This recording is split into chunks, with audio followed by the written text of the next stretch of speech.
क्या भारत के पड़ोसी नेपाल में तख्ता पलट होने वाला है? क्या नेपाल की संसद में घुसकर बवाल कराने के पीछे ट्रंप का हाथ है? अचानक नेपाल में कैसे सड़कों पर आई भीड़ की हालात इतने बेकाबू हो गए कि मारकाट मच गई। नेपाल की सरकार ने अमेरिका को ऐसा क्या झटका दे दिया कि ट्रंप बिलबिलाए हुए हैं। इस बवाल को लेकर ट्रंप पर क्यों लग रहे हैं गंभीर आरोप? दरअसल जब से ट्रंप सत्ता में आए हैं तब से ही वो ऐसे फैसले ले रहे हैं कि पूरी दुनिया में बवाल मचा हुआ है। यहां तक कि कई देशों में सत्ता पलट भी हो चुका है। जिन देशों में तख्ता पलट हुआ है, तुम पाकिस्तानियों की शक्लें गौर से देखो, सिर्फ एक काम करो, उनके चेहरे देखो। चेहरा बहुत कुछ, इंडेक्स ऑफ माइंड कहते हैं अंग्रेजी में उसको। मैं साइंस पे ही नहीं, साइंटिफिक सोच पे भी यकीन रखता हूं। बाकी सारे अफसाने, किस्से, कहानियां छोड़ो।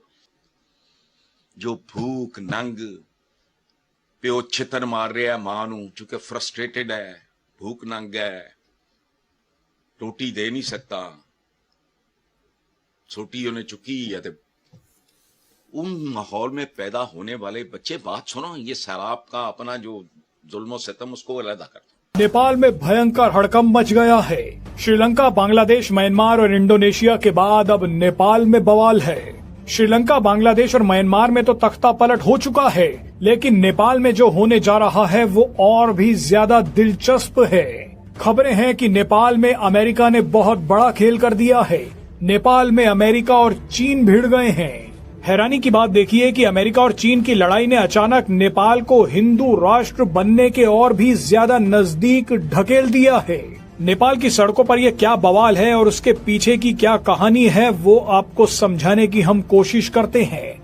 लेकिन पहले आप देखें कि गुज़श्ता एक साल में रिजीम चेंज ऑपरेशन से लेकर आज के दिन तक हमने क्या खोया, क्या पाया। दरअसल नेपाल में जो हो रहा है वो चीन के समर्थन वाली वामपंथी केपी शर्मा ओली सरकार के लिए जीने मरने का सवाल बन गया है। वैसे बताया तो ये जा रहा है कि सारा बवाल सोशल मीडिया बैन को लेकर शुरू हुआ है, लेकिन कहानी इतनी सीधी नहीं है जितनी दिखाई जा रही है। चिंगारी तो काफी पहले ही भड़क गई थी, लेकिन जब एससीओ समिट में नेपाल के प्रधानमंत्री केपी शर्मा ओली ने शी जिनपिंग से मुलाकात की तो उसके बाद ये चिंगारी आग में भड़क गई। बवाल तो तब मचा जब केपी शर्मा ओली ने वापस नेपाल आकर 4 सितंबर को 26 सोशल मीडिया ऐप्स पर प्रतिबंध लगा दिया। दोस्तों, एक बड़ी डेवलपमेंट हुई है और इसमें भारत की जो भारतीय जनता पार्टी है उसकी लीडरशिप ने अमेरिका के ऊपर, अमेरिका के स्टेट डिपार्टमेंट और अमेरिका की इंटेलिजेंस एजेंसीज यानी कि डीप स्टेट के ऊपर ये इल्ज़ाम लगाया है कि भारत को डिस्टेबलाइज किया जा रहा है। ये कोई आम बात नहीं है, ये एक इम्पॉर्टेंट बात है। जब भारतीय जनता पार्टी, देखें, ये काम नरेंद्र मोदी ने नहीं किया, ये काम डॉक्टर जयशंकर ने नहीं किया, ये काम भारतीय जनता पार्टी से करवाया गया है। इट मीन्स कि they consider this is a serious plan, a proper game plan है इस वक्त के भारत को कैसे डिस्टेबलाइज किया जाए और शायद नरेंद्र मोदी को रिप्लेस करके राहुल गांधी को अगली दफा वजीर आजम बनाया जाए। इस वक्त बीजेपी ये कह रही है कि राहुल गांधी के ऊपर अमेरिका की डीप स्टेट ने हाथ रख दिया है और उसको ये बताया गया है कि तुम नेक्स्ट टाइम वजीर आजम आ सकते हो। और सिर्फ ये नहीं, बात समझने वाली है। अब मैं पूरी आपको ये समझाता हूं कि ये हो क्या रहा है। एक तो राहुल गांधी साहब हो गए, दूसरा एक अदारा है जिसे कहते हैं organise crime and corruption reporting project. उसके मुताबिक वो उसने बहुत सारे आर्टिकल लिखे हैं अदानी ग्रुप के बारे में और कहा जा रहा है कि ये बेसिकली नरेंद्र मोदी को डाउन प्ले करने के लिए किया गया है। अपनी इंडिपेंडेंस को अपने हाथ पे ले रहे हैं, सारे डिसीजंस हम अपने हिसाब से ले रहे हैं, ना कि अमेरिका के डीप स्टेट के हिसाब से। तो हमारे साथ सीधा पंगा लेना शुरू कर दिया। हमारा जो बैंकिंग सिस्टम था उसको अटैक किया है। क्या किया? जो केबल इंटरनेट वाली जो हमारे कंट्री में आती थी उसको काट दिया गया है ताकि हमारा बैंकिंग सिस्टम कोलैप्स हो जाए। अभी क्यों हो रहा है? क्योंकि हमारे जो बैंक्स हैं वो माइक्रोसॉफ्ट के जो एज्योर सिस्टम है उसके ऊपर डिपेंडेंट है। सारे बड़े बैंक उसके ऊपर डिपेंडेंट है। ये इंटरनेट के बिना नहीं चल सकते, इंटरनेट की तारें ही काट दी। अब आपके दिमाग में आएगा ये इंटरनेट की तारें काटी क्यों और काटी किसने? अब ये तो बड़ा क्लियर है किसने काटी है। जो चाहता है कि आपका डिजिटल इंफ्रास्ट्रक्चर को टेस्ट किया जाए कि कैसे इसको डिस्टर्ब कर सकते हैं ताकि पूरी कंट्री तबाह हो जाए। तबाह करने की कोशिश की जा रही है। क्यों? क्योंकि आपने भी पंगा ले लिया डीप स्टेट से डायरेक्टली। आपने क्या किया?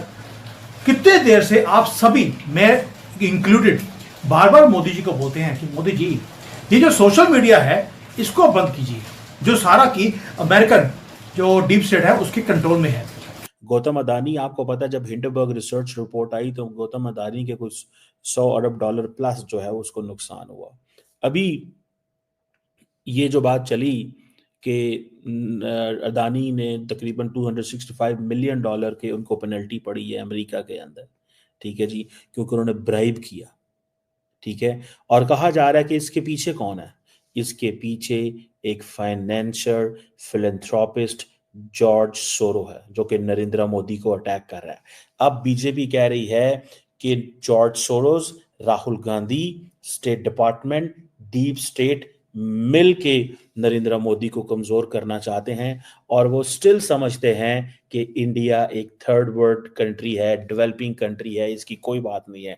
इंडिया कहता है नहीं, हम अब एक राइजिंग पावर हैं, आप हमें नहीं रोक सकते। सो बेसिकली और दूसरी बात, ये जो इंडिया चाइना के करीब हो रहा है, दोबारा रशिया से तेल ले रहा है, स्ट्रेटेजिक ऑटोनॉमी की बात करता है, ग्लोबल साउथ का लीडर बन रहा है, तो वो कह रहे हैं कि ठीक है, आए फिर इनको बताते हैं कि अमेरिका की पावर क्या है। नमस्कार दोस्तों, जय हिंद। दोस्तों, हम देख रहे हैं कि किस तरह से अमेरिका हर उस छोटे देशों पर अपना आधिपत्य जमाने के लिए वहां के रिजीम चेंज कर देता है। दोस्तों, ये एक नया उदाहरण नहीं है, इससे पहले कई ऐसे देश हैं जो इस तरह के तंज झेल चुके हैं। जहां पर आपको फिलहाल देखने को मिल रहा है कि नेपाल में जिस तरह से ये रिजीम चेंज का ऑपरेशन जारी है, ये साफ तौर पर पता चलता है कि केपी शर्मा ओली को चीन में जाना कितना महंगा पड़ गया है।